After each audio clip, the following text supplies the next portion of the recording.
안녕하세요. 건강 365 아나운서 추인경입니다. 폐암의 원인은 흡연이 가장 크죠. 하지만 다른 환경적인 요인으로도 폐암 발생의 위험은 있기 때문에 비흡연자라고 해도 안심할 수는 없습니다. 폐암의 병기와 환자의 상태, 치료에 대한 적응도나 병의 진행 정도에 따라서 치료 방법이 달라지기도 하는데요. 수술과 방사선 또 항암 치료를 여러 조합으로 적용합니다. 또 수술로 치료를 해도 폐의 기능을 회복하기까지는 시간이 필요한데요. 특히 잘 살펴야 하는 부분들 잠시 후에 알아보겠습니다. 그리고 건강검진에서 알게 되는 경우가 많은 지방간에 대해서도 살펴보겠습니다. 건강 365 이상은의 사랑할 거야 듣고 시작하겠습니다. KBS 라디오 건강 365 함께하고 계십니다. 폐암 진단을 받은 사람들에게는 빠른 치료와 좋은 결과를 바라는 마음이 간절하죠. 수술이 가능한 병기에서 발견되고 치료가 진행될 수 있다는 건 참 다행입니다. 그런데요, 폐암 치료에서 치료 방법뿐 아니라 어떤 순서로 치료할 것인가에 대한 관심이 높아지고 있습니다. 어떤 의미일까요? 삼성서울병원 폐식도외과 윤동욱 교수에게 도움 말씀 듣겠습니다. 교수님 안녕하세요. 네, 안녕하세요. 네, 반갑습니다. 대부분의 암이 그렇지만 폐암도 마찬가지가 아닐까 싶은데요. 수술이 가능한 병기에서 발견되는 건 정말 다행이죠. 네, 맞습니다. 폐암에서 완치를 목표로 하는 수술을 받을 수 있는 병기에 발견되었다는 것은 정말 다행스러운 일입니다. 네. 그럼 전체 폐암 환자 중에서 수술을 받는 비율은 어느 정도일까요? 실제로 저희가 통계적으로 보았을 때, 실제 전체 폐암 환자 중에서 수술이 가능한 병기에 진단되는 경우가 한 30-40% 정도로 알려져 있습니다. 그러니까 반대로 얘기하면 한 60에서 70% 정도는 이미 수술만으로는 치료가 어려운 진행된 병기에서 발견된다는 거죠. 그래서 이 수술이 가능한 시기에 발견되었다는 것 자체가 예후 측면에서 매우 중요한 의미를 가지고 완치를 기대할 수 있는 가장 큰 기회를 얻었다고 볼 수 있을 정도로 다행이라고 생각하시는 게 좋을 것 같습니다. 네. 그러니까 수술이 가능한 상태가 30-40% 정도라고 하셨는데요. 50%도 안 되는군요. 역시 조기 발견이 중요한 거네요. 예, 맞습니다. 무엇보다 조기 발견이 중요하고 아까 말씀드렸듯이 완치를 목표로 하는 치료와 어떤 고시적 치료와는 아예 저희가 방향이 틀리기 때문에 완치를 치료를 하는 치료를 받기 위해서는 조기 발견이 굉장히 중요하다고 볼 수 있겠습니다. 그런데요, 건강검진에서 저선량의 CT로 확인하는 분들도 많아지지 않았나요? 그러면 조기 발견율도 높아지지 않았을까 싶은데 어떨까요? 예, 맞습니다. 최근 우리나라에서도 폐암 고위험군을 대상으로 저선량 흉부CT를 이용한 폐암 검진을 권고하고 있습니다. 이러한 검진을 통해서 수술이 가능한 초기 단계에서 폐암을 발견할 가능성이 높아지고 아까 말씀드렸듯이 완치를 기대할 수 있는 기회도 그만큼 커질 겁니다. 하지만 아직도 증상이 생긴 뒤에 병원을 찾거나 검진 대상이 아니어서 어느 정도 진행된 병기에서 진단된 환자들이 적지는 않은 상황입니다. 흔히 말하는 병기로 볼 때 1기에서 발견되면 수술이 결정되는 건가요? 네, 맞습니다. 일반적으로 1기, 그러니까 1기에서 4기까지 저희가 폐암을 구분할 수가 있는데요. 1기 폐암은 수술이 가장 우선적으로 고려되는 병기이고 완치를 목표로 하는 수술이 가장 표준적인 치료라고 볼 수 있겠습니다. 하지만 환자의 폐기능이나 심폐기능, 전신 상태 이런 것들을 종합적으로 평가했을 때 수술을 안전하게 받을 수 있다고 판단되는 경우에만 수술을 진행하게 됩니다. 즉 수술이 어려운 경우에는 방사선 치료라든지 다른 금지적 치료를 선택하는 경우도 있게 됩니다. 1기에는 수술이 우선 고려된다고 하셨는데요. 문제는 2기, 3기로 진단된 분들의 치료가 아닐까 싶습니다. 그런데 기존의 치료와 조금 달라졌다고 들었는데요. 좀 설명해 주세요. 네, 맞습니다. 이제 최근 폐암 치료에서 가장 큰 변화 중에 하나가 바로 2기와 일부 3기 환자의 치료 전략입니다. 과거에는 이제 수술을 먼저 시행한 뒤에 항암 치료를 하거나 아니면 수술 전에 항암 치료나 항암 방사선 치료를 하고 수술을 받는 경우가 많았어요. 이런 병기 2기, 3기에서는. 하지만 최근에는 이제 여러 대규모 연구 결과를 바탕으로 수술 전에 항암 치료와 면역 치료를 먼저 시행한 뒤에 수술을 진행하는 경우가 크게 늘었습니다. 이렇게 하면 병행 크기를 줄이고 눈에 보이지 않는 미세 단위를 미리 치료할 수도 있어서 치료 성적도 향상되는 것으로 여러 연구 결과에서 보고되고 있습니다. 물론 이게 모든 환자에게 똑같이 적용되는 것은 아니고요. 병기나 유전자 변이, 환자의 상태에 따라서 종합적으로 평가해서 가장 적합한 치료 순서를 결정하게 됩니다. 네. 그러니까 2기, 3기로 진단된 분들은 이제 수술을 먼저 하고 항암 치료를 하던 방식에서 수술 전에 항암 치료나 면역 치료를 하는 경우가 많아졌다라고 하셨는데요. 왜 그렇습니까? 이렇게 하면 저희가 2기, 1기 같은 경우에는 수술만으로서 근치적 치료, 완치를 목표로 하는 경우가 많지만, 네. 2기, 3기까지 가면 저희가 영상상에서 보이지 않더라도 그 주위에 있는 임파선이라든지 이렇게 미세하게 전이가 있는 경우가 있습니다. 네. 그래서 이런 경우들은 저희가 수술을 한다고 해도 재발 확률이 굉장히 높아지고 네. 수술만으로 완벽한 치료를 하기가 사실 힘든데요. 제가 이런 것들을 저희가 여태까지 연구해서 많은 것을 확인했기 때문에 네. 항상 더 새로운 방법을 저희가 추구를 하고 있었는데, 최근 이제 여러 가지 연구 결과를 통해서 네. 이 면역 치료가 추가됨으로 인해서 이런 2기, 3기에서 조금 더 좋은 예후를 확보할 수 있고 재발 확률을 줄일 수 있다는 게 판명이 됐기 때문에 이런 방식으로 저희가 수술 전후로 해서 항암 면역 치료를 하는 것을 최근에는 추가하고 있습니다. 예. 면역 항암제나 표적 치료제의 등장이 치료 순서에 이 변화를 가져온 거네요. 네, 맞습니다. 면역 항암, 특히 면역 항암제 그리고 표적 치료제의 등장 자체가 이 수술 앞뒤에 저희 이 치료들을 적용함으로 인해서 여러 가지 치료 순서의 변화를 가져온 거죠. 네. 그러니까 전이가 되는 경우도 발견해야 되고 그냥 종양을 제거하면 되는 게 아닐까 싶은데 단순하지가 않네요. 예, 맞습니다. 이 폐암 수술은 단순히 눈에 보이는 종양만 떼어내는 수술은 아닙니다. 네. 저희가 이제 수술 전에 CT나 PET 같은 영상 검사에서 보이지 않는 아주 작은 암세포가 주변 조직이라든지 림프절에 남아있을 가능성이 있어서 종양뿐만 아니라 충분한 절제가, 그러니까 암으로부터 저희가 일정 거리 이상의 일반 조직들도 같이 떼어내는 경우를 저희가 수술적 목표로 하고 있고, 그리고 주위에 있는 임프절까지 같이 절제하는 것이 원칙이 됩니다. 그래서 이런 재발 위험을 낮추기 위해서 아까 말씀드렸듯이 수술 전후에 항암 치료, 면역 치료 혹은 또 때로는 표적 치료까지 병행하는 경우가 많아졌다라고 이해하시면 될 것 같습니다. 종양만 제거하면 재발 위험도 높아질 수 있기 때문에 절제 범위가 넓어지는 것도 그런 이유인 거네요. 예, 맞습니다. 종양만 절제해서는 굉장히 재발 위험이 높고요. 그래서 어느 정도의 범위를 절제해야지 환자의 재발을 가장 줄일 수 있는가를 저희가 항상 궁금해합니다. 그래서 그런 측면에서 종양과 일정한 거리를 확보해서 폐를 떼어내고 그 주위에 있는 임파선 역시 저희가 일정 범위까지 제거하는 것을 수술적 목표로 하고 있고, 그 수술적 목표를 저희가 궁극적으로 달성하기 위해서 항암 치료, 면역 치료, 표적 치료 이런 것들이 보조적으로 또 적용되는 것이라고 이해하시면 될 것 같습니다. 수술 방법은 어떨까요? 로봇 수술도 많이 하나요? 네, 맞습니다. 최근에는 폐암 수술 대부분이 최소 침습 수술로 시행되고 있습니다. 이 최소 침습 수술이라는 것은 과거처럼 가슴을 크게 열고 수술하는 것이 아니고 작은 구멍을 통해서 카메라와 수술 기구를 넣어서 모니터를 보면서 수술하는 방법인데요. 이 대표적인 최소 침습 수술이 흉곽경 수술과 로봇 수술입니다. 그래서 두 방법 모두 절개 범위가 작고 해서 통증이 적고 회복이 빠르고 입원 기간도 비교적 짧다는 장점이 있습니다. 현재까지는 이제 흉곽경 수술이 가장 널리 시행되고 있는데요. 최근에는 이제 로봇 수술도 빠르게 늘어나고 있는 현실입니다. 그러니까 로봇 수술의 장점이 많기는 해도 비용 부담을 무시할 수는 없어서 고민하는 분들도 많겠어요. 네, 맞습니다. 로봇 수술은 이제 3차원 고화질 영상과 사람 손목처럼 자유롭게 움직이는 기구를 이용해서 보다 정교한 수술이 가능하다는 장점이 있는 게 맞습니다. 그래서 저희가 특정 위치에 아까 말씀드린 림프절이라든지 이런 부분들을 정교하게 절제해야 되는 경우에는 로봇 수술이 도움이 된다는 것은 맞는데요. 하지만 아직까지 비용 부담이 있고 또 흉곽경 수술이 지금 로봇 수술에 비해서 어떤 암의 치료에 있어서 부족하지 않다는 것이 여태까지 잘 연구되어 있기 때문에 반드시 로봇 수술을 모든 환자에게 적용해야 되는 것은 아닙니다.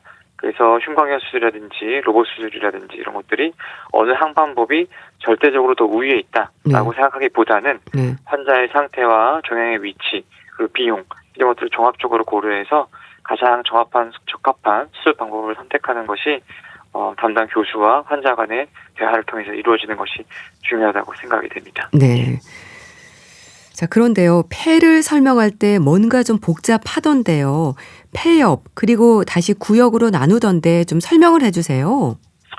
네, 맞습니다. 저희가 폐는 이제 저희가 왼쪽, 오른쪽으로 구성되어 있는 장기입니다. 네. 아시다시피 오른쪽, 왼쪽 이렇게 폐가 하나씩 있는데요. 이 폐는 실제적으로 여러 구역으로 좀 나눠져 있습니다. 네. 먼저 오른쪽부터 살펴보시면 네. 오른쪽은 상중하 이렇게 상엽, 중엽, 하엽 세 개의 엽으로 나뉘게 되고요. 네. 그리고 왼쪽 같은 경우에는 상엽, 하엽, 상하 두 개의 엽으로 이루어져 있습니다. 그리고 이 아까 말씀드렸던 이 옆에는 또다시 또 구역, 세그멘트, 영어로 세그멘트라 부르는데 네. 구역이라는 더 작은 단위로 나눠져 있는데요. 우리가 이제 이해하기 쉽게 저희가 설명을 드리면 예. 뭐 귤이나 오렌지 같은 거 보면 큰 덩어리 안에 여러 조각들이 또 나눠져 있잖아요. 네.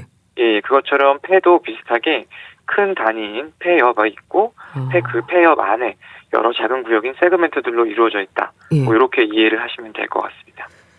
그럼 암의 크기에 따라서 폐엽 하나를 통째로 절제할지 일부 구역만 떼어낼지를 결정하는 건가요?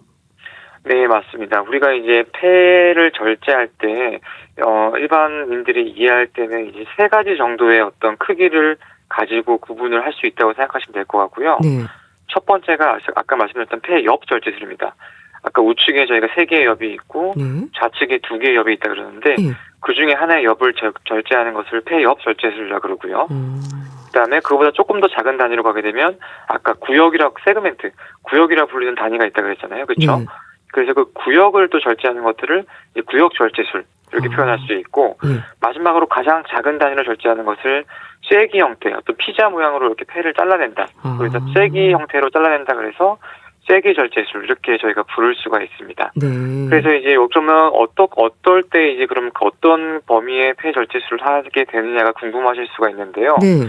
이게 꼭 반드시 폐암의 크기만으로 결정되는 것은 아닙니다. 물론 종양의 크기도 중요한 기준이지만 네.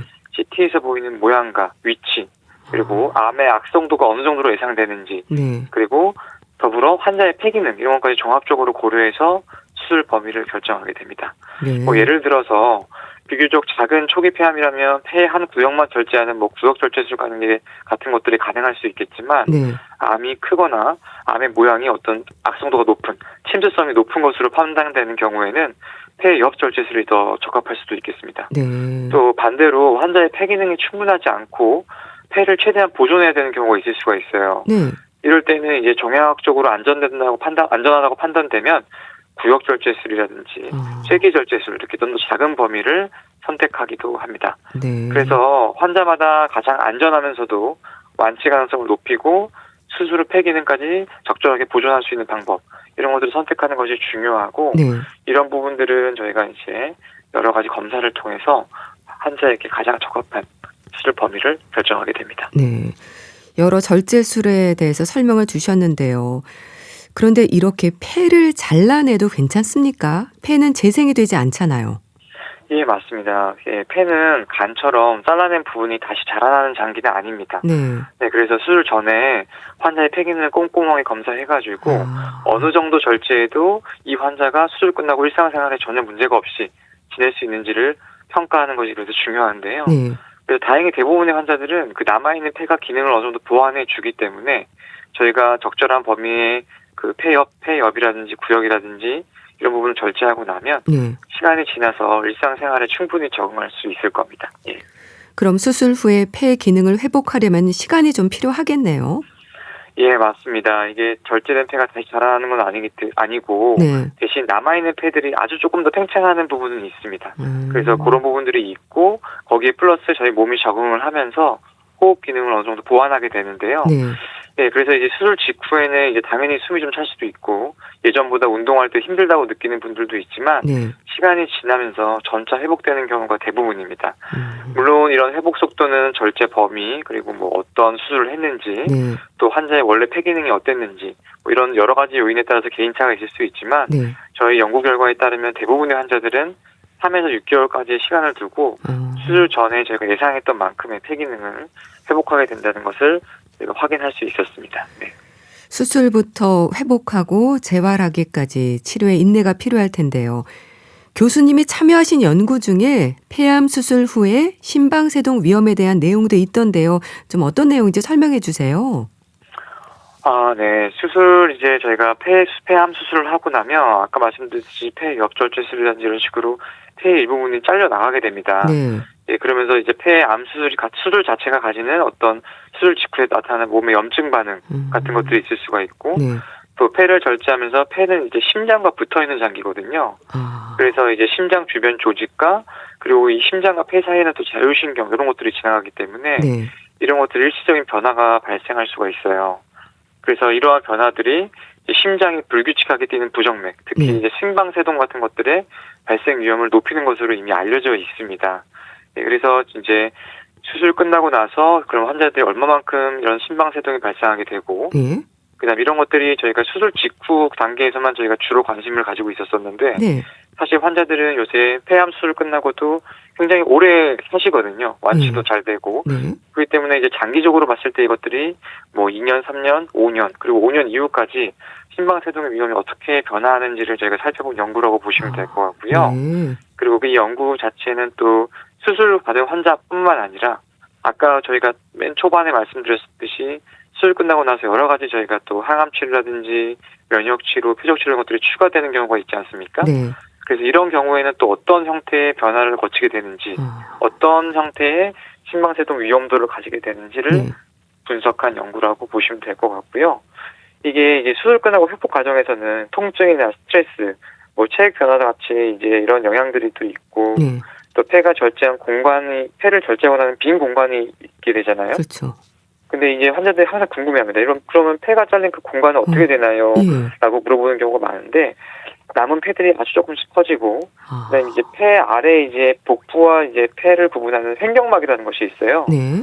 이거 횡격막도 조금 올라오고, 그리고 이 가운데 심장이 우리 몸 가운데 있지 않습니까? 예. 이 심장도 약간 또 그 공간을 메워주면서 이동을 하게 돼요. 아주 약간. 예, 그래서 이렇게 이 폐를 절제한 공간에 남아있는 폐와 심장이 이 폐암 수술 후에 적응하는 동안에 흉곽 내 구조 변화를 통해서 자리 잡게 되는데, 네. 이런 요인들도 이제 복합적으로 적용을 해서 저희가 수술 후에 심방세동이 이제 아무래도 정상인들보다는 조금 더 확률이 높아진다. 이렇게 이해를 해주시면 될 것 같아요. 네. 그런데 특히 수술 후 1년 이내에 위험이 높다고 하던데요. 이유가 뭔가요? 네, 맞습니다. 이게 아까 쭉 저희가 설명드렸던 이런 변화들이 수술 직후에 일어나면서 네. 아까 왜 저희가 빈 공간을 메꾸는 과정이 또 일어난다고 말씀드리지 않았습니까? 네. 그래서 이런 과정들은 수술 초반 몇 개월이 걸립니다. 그렇기 때문에 이런 과정에서 이제 당연히 심방세동의 위험이 높아질 수밖에 없고, 네. 그런 것들이 수술 1년 이내에 가장 높았다라고 저희 연구에서는 이제 보여주고 있는 거라고 보시면 될 것 같고요. 네. 예, 또 저희 연구가 재밌는 점이 이제 시간이 지나면서 이제 저희가 또 그런 것들을 분석한 것들이 많은데, 네. 1년 이내가 가장 높고 시간이 지날수록 조금 줄어드는 경향을 보였다. 이렇게 이해해 주시면 될 것 같습니다. 네. 부정맥의 위험을 폐암 수술 합병증으로 보는 건가요? 네, 맞습니다. 예, 심방세동, 그러니까 심장에 구성하는 것들이 구성하는 이제 심방이라는 또 방이 있어요. 그래서 그 심방이 이제 불규칙하게 뜨는 걸 심방세동이라 그러는데, 이것들이 폐암 수술의 가장 흔한 부정맥이라고 보시면 되겠습니다. 그래서 이제 폐암방세동 자체가 폐암 수술 후 비교적 흔하게 발생하는 합병증 중 하나다. 이렇게 아시면 될 것 같고요. 네. 하지만 대부분이 이제 뭐 수술 직후 또는 회복 과정에서 일시적으로 발생하는 경우가 많고, 또 적절하게 저희가 치료를 또 여러 가지 약을 쓰고 하게 되면 잘 조절되는 경우가 많기 때문에 너무 두려워하실 필요는 없고요.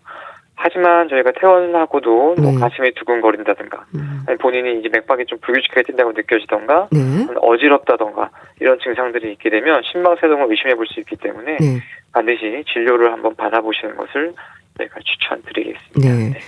그래도 시간이 지나면서 안정이 된다는 건 좀 다행인데요.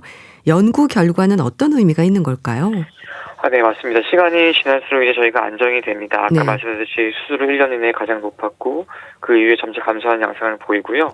특히 수술만 받은 초기 폐암 환자들을 이제 분석하게 되면, 시간이 지나서 3년 이후에는 일반인과 비슷한 수준으로 이제 저희가 심방세동의 위험을 가지고 있기 때문에 환자분들이 이렇게 너무 걱정하실 필요는 없고요. 하지만 수술 끝나고 나서 아까 말씀드렸듯이 여러 가지 추가 치료, 뭐 항암 치료라든지 방사선 치료 같은 것들을 받게 되면 그 위험은 3년 이후에도 여전히 높게 지속이 됩니다. 그래서 이런 환자들에게는 네. 그 환자들에 맞춰서 맞춤형 추적 관찰이 중요하게 될 것 같습니다. 네. 예, 그래서 저희 연구의 가장 중요한 의미는 이제 폐암수를 받은 모든 환자분들이 수술 후 심방세동 위험이 있다는 사실을 네. 의료진과 환자가 모두 같이 이해를 하고 관리를 하자는 것에 있고요. 그다음에 수술 이후에 1년 내에 가장 높고 점차 감소하기 때문에 네. 저희가 이 모든 환자들을 똑같이 관리하기보다는 네. 위험에 맞춰서 초반에 조금 더 인텐스하게 좀 더 밀도 있게 관리를 하고 네. 시간이 지날수록 그 밀도가 점점 줄어들지만 네. 환자의 어떤 치료 방침 변화에 따라서 그 밀도가 줄어들지 않고 더 유의하게 계속해서 맞춤형 추적 관찰을 하는 것이 필요하다. 뭐 이런 의미를 가진다라고 이해해 주시면 될 것 같습니다. 네, 알겠습니다. 자, 오늘은 폐암 치료, 특히 수술과 관련한 말씀을 들었는데요. 삼성서울병원 폐식도 외과 윤동욱 교수와 함께했습니다. 말씀 감사합니다. 감사합니다. KBS 라디오 건강 365 함께하고 계신데요. 모자이크의 자유시대 듣고 다시 오겠습니다. KBS 라디오 건강 365 함께하고 계십니다. 간암을 걱정하는 분들이 많습니다. 특히 간암은 지방간의 위험부터 간 경변을 거쳐 간암으로 이어진다는 말을 하는데요. 간에 지방이 쌓이는 게 간 건강에 얼마나 안 좋은 영향을 주는지 지방간 자체로는 증상도 없지 않을까 싶어서 더 걱정입니다. 순천향대 부천병원 소화기 내과 김상균 교수와 함께 지방간의 위험에 대해 알아보겠습니다. 교수님 안녕하세요. 네, 안녕하세요. 반갑습니다. 네, 반갑습니다. 지방간은 필요 이상의 지방이 간에 쌓이는 걸 말하는 거죠? 아, 네, 맞습니다. 원래 정상 간에는 전체 무게 5% 이상 이내로 지방이 있어야 되는데 네. 이 비율을 이렇게 넘어서 가지고 간세포 내 지방이 과도하게 축적된 상태를 이제 우리가 지방간이라고 부릅니다. 네. 근데 최근에는 이제 서구화된 식습관 또 운동 부족으로 인해서 이 기준을 훌쩍 넘는 그런 환자분들이 아주 많아졌죠. 네. 간에 지방이 쌓이면 왜 안 좋은 건가요? 이 간에 지방이 계속 이렇게 쌓이게 되면 이게 나중에는 독성 물질처럼 작용을 하게 됩니다. 그래서 간세포의 지속적인 어떤 스트레스, 염증 이런 상태를 유발하게 되고요. 이런 염증이 이제 반복되면 처음에는 부드럽던 이런 간 조직이 점차 섬유화가 되고 또 흉터가 생기듯이 딱딱해지는데 이런 게 이제 진행을 하게 되면 결국에는 간경변증 이런 병으로 진행을 할 수 있게 되는 거죠. 그렇게 염증이나 간 기능 손상으로도 이어질 수 있다는 생각을 하면 부담스럽긴 한데요. 지방간 자체로는 증상이 없는 거죠? 네, 이게 문제죠. 네. 이게 간이 이제 우리가 흔히 침묵의 장기라고 부르는데 네. 지방간 그 자체로는 이제 증상이 전혀 없어요. 이제 나중에 염증이 생기고 또 진짜 진행을 해서 간 섬유화가 되고 네. 또 간 경변이 생겨도 심지어 증상이 없습니다. 그래서 지방간이 있는 분들은 본인이 나 별로 이상이 없는데 건강한데 이렇게 느끼더라도 네. 사실 안심할 수 없는 게 이런 대사이상 지방간 질환이 가장 무서운 점이 아닌가 싶습니다. 그렇게 증상이 전혀 없을 수도 있기 때문에 지방간을 알게 되는 건 건강검진에서 우연히 확인되지 않나요? 네, 대부분 그렇습니다. 이 직장이나 국가에서 시행하는 건강검진 그 초음파 검사를 하다가 네. 우연히 지방간이 있다는 얘기를 듣고 오시는 분들이 많고 또 초음파 검사가 없는 그런 검진도 많거든요. 그럴 때는 이제 AS, ALT라고 하나 감마지트 뭐 이런 그 간 수치가 높다는 얘기를 듣고 검사 후에 이제 지방간이 있다는 거를 진단받는 분들이 많죠. 지방간의 위험을 알게 하는 그 수치에 대해 좀 말씀해 주세요. 네, 지방간이 있다 이거 딱 알 수 있는 혈액검사 수치는 없지만 네. 이제 간접적으로 우리가 알 수 있는 거는 이제 간 염증 상태를 보여주는 AST, ALT, 또 감마지티, 또 중성 지방 수치, 총 콜레스테롤 수치, 또 인슐린 저항성을 나타내는 여러 수치들 통해서 지방간이 좀 있을 수 있겠구나 이런 거를 유추할 수 있고요. 정확한 거는 이제 초음파 검사를 해야 되겠죠. 네. 지방간이 알코올성과 대사 이상으로 구분이 되잖아요. 알코올성 지방간이나 대사 이상 지방간은 쌓인 지방으로 보면 같은 건가요? 병리학적으로, 그러니까 현미경으로 들여다보면은 알코올 지방간과 대사 이상 지방간이 굉장히 구별하기 어려울 정도로 비슷합니다. 네. 근데 병이 생기는 어떤 원인, 어떤 기전 이거는 완전히 다르고요. 네. 알코올 지방간은 과도한 음주가 이제 알코올 대사 과정에서 간세포를 손상시켜서 지방을 쌓이게 하고 대사 이상 지방간 이거는 술하고는 뭐 전혀 관계없이 비만하거나 당뇨가 있거나 고지혈증이 있거나 이런 이 체내 대사 이상으로 인해서 간에 지방이 자꾸 쌓여서 생기는 병이라고 할 수 있겠습니다. 우선 알코올성 지방간은 알코올이 원인인 거잖아요. 술이 문제인 만큼 그럼 술을 끊으면 지방간의 위험도 사라지는 걸까요? 맞습니다. 이게 초기 알코올 지방간 단계면 술 끊기만 해도 간이 정상으로 회복될 수 있습니다. 간이 아주 재생 능력이 굉장히 뛰어난 장기이기 때문이고요. 원인이 되는 술을 끊으면 이제 간 세포에 쌓여든 지방이 천천히 분해돼서 이제 빠져나가고 간 수치나 어떤 간 기능도 정상으로 잘 회복되게 됩니다. 네. 그러니까 원인이 되는 술을 끊으면 이제 좋아지는 거라고 하셨는데요. 근데 술을 끊는다고 단시간에 좋아지는 건 아닐 텐데요. 꾸준한 금주가 답인 거죠? 며칠 이게 안 마셨다고 간이 바로 이렇게 좋아지는 건 아니고요. 이 손상된 간세포가 회복되고 쌓여있는 지방이 빠져나가고 뭐 이렇게 호전이 되려면 수개월 뭐 길게는 1년 이상 꾸준히 금주를 하셔야 되고요. 일시적으로 이렇게 술을 안 마시지 않는 것도 효과는 있겠지만 꾸준히 이 오랫동안 금주를 하셔야지 간이 완전히 좋아질 수 있습니다. 소주나 맥주는 끊고 와인으로 주종을 바꾸면 괜찮다고 생각하는 분들도 많은데요. 그건 아니지 않을까요? 네, 제가 외래에서 그런 질문을 많이 받으면 참 답변하기 곤란한데 답을 말씀드리면 전혀 그렇진 않습니다. 간 손상은 어떤 술의 종류가 아니라 우리가 마신 알코올의 절대적인 총량에 비례하기 때문에 어떤 분은 소주 먹다가 막걸리 먹으면 괜찮지 않습니까? 물어보시는데 절대 그런 알코올 성분 자체가 간 독성에 영향을 주는 것이 아니라 그 섭취한 알코올의 총량이 간 손상에 절대적인 영향을 미치기 때문에 절대 음주량을 줄이시는 게 중요하다고 할 수 있겠죠.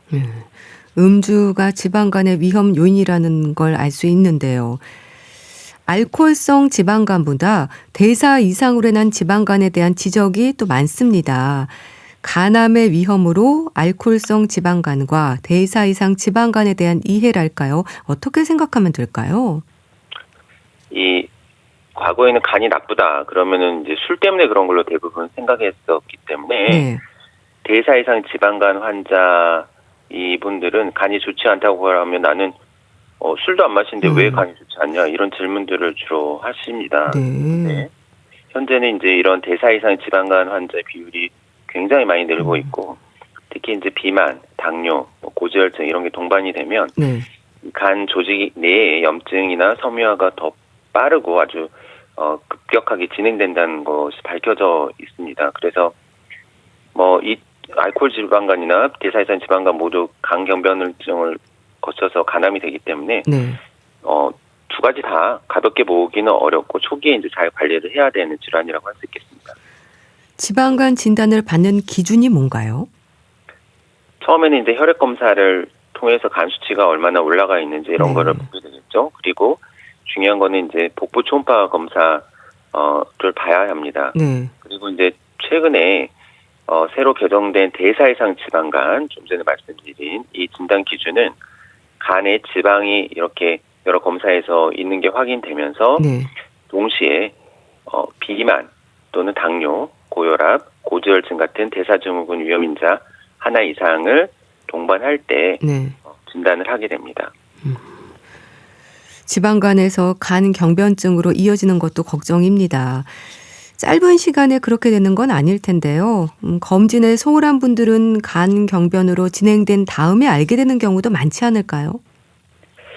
뭐 제 생각에는 아주 많지는 않아도 꽤 적지 않게 있는 것 같습니다. 지방간이 염증을 거쳐서 이렇게 간 경변증으로 악화되는데 되게 이제 10년 또 20년 이렇게 긴 시간이 걸리기 때문에 긴 시간 동안에 어떤 증상이 있으면 좋겠는데 나빠진다는 어떤 자각 증상이 전혀 없기 때문에 흔히들 이제 지방간은 피곤해서 생기는 병이다 이렇게 생각하시고 그냥 방치하고 있는데 이렇기 때문에 이제 많이 나빠진 다음에 오시는 분들이 많아요. 그래서 내가 지방간이 있다 이런 얘기를 들으시면 평상시에 어느 정도 간 상태가 나빠지는지를 잘 체크하고 관리를 하셔야 되겠습니다. 또 간암은 어떻습니까?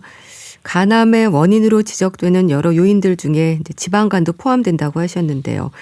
B형 간염도 있고 위험 요인들이 많은데 그중에 지방간은 어느 정도를 차지할까요?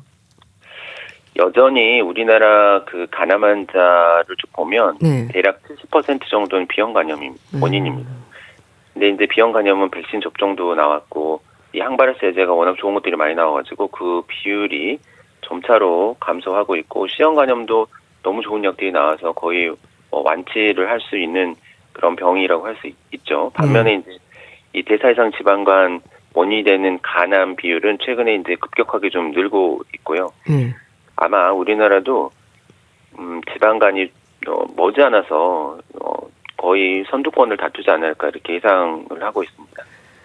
그런 위험에도 불구하고 지방간이 워낙 흔해서인지 나이 들면 다 오는 거라는 생각도 하고요. 살을 빼면 된다는 말도 하거든요.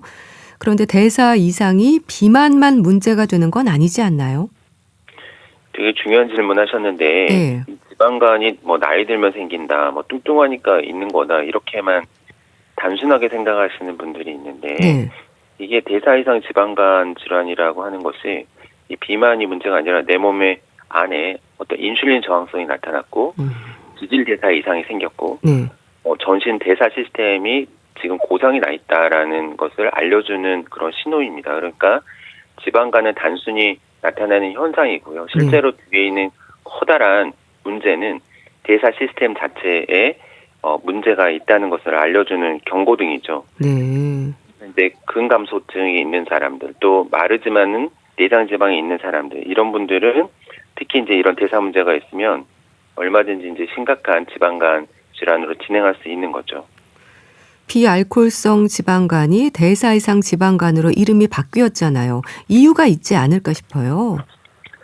네, 이것도 아주 중요한 질문을 해주셨습니다. 네. 이 아주 최근에 전 세계에서 간을 연구하는 전문가들이 모여서 아주 심도 있는 토론과 상의를 한 결과 네. 비알코올성 지방, 옛날에 이제 술을 먹지 않았는데 생기는 지방간이라는 이런 병을 대사 이상 지방간이라는 이름으로 바꿨습니다. 네. 그런 원인은 이 병의 진짜 원인이 전신의 대사 이상 원인이다. 이게 의학적으로 아주 많은 증거들이 쌓이고 명확해졌어요. 그래서 병의 이 본질, 대사 이상 질환이라는 이 본질을 환자분들한테 정확하게 알리고 또 단순하게 체중 조절 이게 문제가 아니라 네. 당뇨라든지 혈압이라든지 뭐 고지혈증이라든지 이런 대사질환 전반을 통틀어서 다 체계적으로 관리해야 된다는 어떤 경각심을 주기 위해서 이렇게 명칭이 변경됐습니다. 결국 생활 습관이 문제일 것 같은데요. 식습관, 운동을 비롯해서 여러 요인들이 있는 건데 가장 먼저 신경 쓰고 실천해야 하는 부분들일까요? 뭐가 있을까요? 네, 이런 질문을 받아서 답을 하면 너무 단순해서 좀 죄송스럽기도 한데 예. 일단 가장 우리가 쉽게 할 수 있는 거는 체중 감량, 그다음에 식단 조절, 그리고 적절한 운동 이 정도가 우리가 할 수 있는 거가 되겠죠. 네. 그래서 현재 체중을 한 5에서 10% 정도 감량을 하면 간에 있는 지방, 염증 이런 것들이 현저하게 개선된다고 알려져 있고요. 네. 우리가 먹는 음식도 그러니까 정제된 탄수화물 있잖아요. 밥이라든지 빵이라든지 네. 면 종류라든지 뭐 이런 것들을 좀 줄이시고 단당류 섭취를 줄이셔야 됩니다. 그리고 또 근육이 우리가 섭취한 당을 잘 소모를 하기 때문에 네. 유산소 운동뿐만이 아니라 우리가 좀 근력 운동을 해서 절대적인 양을 좀 늘리는 것도 중요하다고 할 수 있겠습니다. 또 고혈압, 비만, 당뇨병, 고지혈증이 흔하잖아요. 그런 질환들에 대한 치료와 함께 대사 이상 지방간에 대한 또 다른 처방도 내려지는 건가요? 네, 과거에는 이제 대사 이상 지방간 자체를 어떤 치료하는 약제가 없었는데 네. 최근에 여러분 잘 아시죠? 위고비나 마운자로나 네. GLP-1 약제인데 이 약제가 미국 FDA에서 간 섬유화가 진행된 대사 이상 지방간 질환에서 치료제로 드디어 승인을 받았습니다. 네, 우리나라에서는 아직 이제 급여 체계에 들어오지 않아서 이런 환자들한테 급여로 주지는 못하고 있지만 아마 조만간 우리가 이런 환자들에게 치료제로 처방을 할 수 있게 되지 않을까 이렇게 기대를 하고 있고요. 레스미토론이라는 이런 갑상선 호르몬 자극하는 베타 리셉터를 자극하는 이런 약제도 나와 있는데 아직까지는 우리나라에 도입되지는 않은 그런 실정입니다. 네. 간의 지방과 염증을 줄이는 게 중요할 텐데요. 신경 써야 하는 수치들도 많지 않을까요? 그럼요. 그 혈액 검사에서 그 ASALT 수치는 이제 잘 보셔야 되고요. 네. 또 당뇨가 있는지 보는 당화혈색소라든지 또는 공복 인슐린이라든지 그리고 중성 지방 수치나 콜레스테롤 수치 이런 것들을 자주 체크하셔야 되고 네. 체중도 중요하기 때문에 BMI 이런 것들을 잘 체크하셔야 되고 특히 이제 이런 대사이산 지방간 환자분들이 심장 질환으로 사망하신 분들이 많기 때문에 심혈관계에 관련된 지표들도 꾸준히 체크하시는 게 중요하겠습니다. 그런데요, 간 수치가 정상이어도 방심하면 안 된다면서요?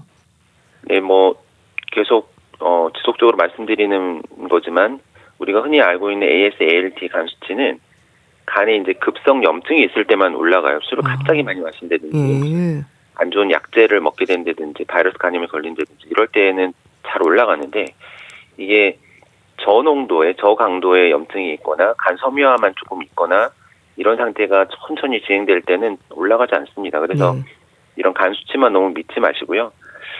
정기적으로 초음파 검사를 한다든지 또 우리가 간 섬유화 검사라는 게 나와 있는데 이 검사를 하면 간이 정말로 심각하게 나빠지고 있는 과정 중에 있는 건지 알 수 있기 때문에 혈액 검사로만 간이 괜찮다고 보지 마시고 좀 위험한 여러 가지 대사 이상의 요소들이 있다면은 이런 검사들을 추가로 좀 해보시는 게 좋겠습니다. 복부 초음파 검사를 해보면 된다고 하셨는데요. 지방간이나 간 경변증 상태는 사진상 어떤 모습으로 알 수 있나요? 네. 일반 분들이 그냥 초음파 사진 본다고 알기가 쉽지는 않겠지만, 네, 간단히 말씀드리면 초음파에서 정상 간은 아주 매끈하게 보이고요. 그다음에 약간 짙은 회색으로 보이게 됩니다. 근데 지방간이 심하게 되면, 이 초음파를 반사를 많이 하기 때문에 화면이 간에 이렇게 하얗게 나타나게 되고 주변을 콩팥하고 비교해 보면 되는데 그것보다 훨씬 이렇게 밝고 하얗게 빛나는 것처럼 보이게 되죠. 만약에 이제 이게 더 심해져가지고 간경변증까지 되면 간 표면 자체가 이렇게 울퉁불퉁해지고 간이 둥그라들고 아주 거칠게 보이게 됩니다. 네. 이건 어떨까요? 대사 이상 지방간 환자가 술을 즐긴다면 심혈관 질환의 위험이 더 높아진다고 들었거든요. 그런가요? 네, 맞습니다. 아주 좋지 않겠죠. 네. 대사 이상 지방간 환자분들이 이미 혈관 내벽에 염증이 있고 인슐린 저항성이 높아 있는 상태이기 때문에 손상되는 그 속도가 훨씬 과속화되겠죠. 그리고 또 전신 혈관 염증이 이제 훨씬 증폭이 됩니다. 근데 이렇게 되면은 협심증, 심근경색, 여러 혈관 질환 있잖아요. 이런 것들이 아주 높아지게 되기 때문에 될 수 있으면 금주하시는 게 중요하겠습니다. 혈관 질환의 위험도 높아진다고 하셨는데요. 그러니까 지방간 자체도 문제지만 그로 인한 여러 건강상의 위험을 경계를 해야 될 텐데요. 꼭 강조하고 싶은 말씀 주세요. 네, 그 지방간은 굉장히 많은 병입니다. 네. 우리나라 성인의 30%가 있을 정도로 굉장히 흔하다고 하지만 결국 가볍게 보시면 안 되고요.